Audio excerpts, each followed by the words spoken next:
Jedi moju prašinu! Pa, dobro.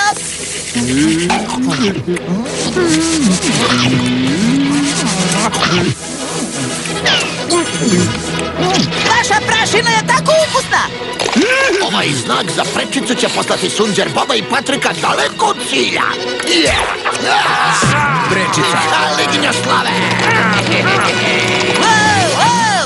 Prečica. Ovo bi moglo da bude trik. Obožavam trikove.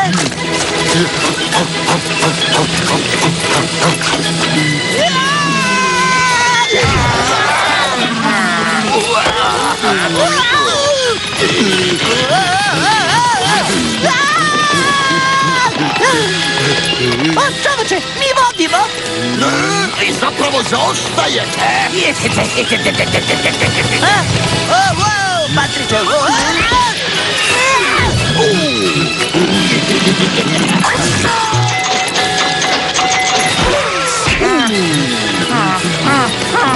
Evo vam malo klizavog senfa. To je zapravo ekstra ljuti klizavi senf. Skoljčeno. Imam još jedan trik u rukavu. Ovdje policija. Zaustavljam vas zbog brze vožnje.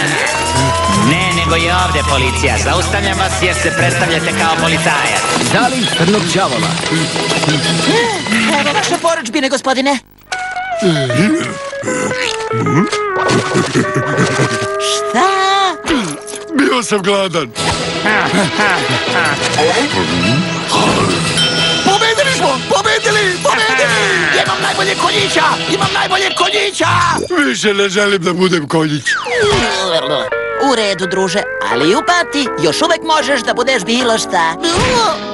U tom slučaju mislim da ću biti... rak! Ark. Nećeš! Vraćaj se ovamo sa mojim klještima! Šta kažeš na jedno jahanje do keba krave, kauboju?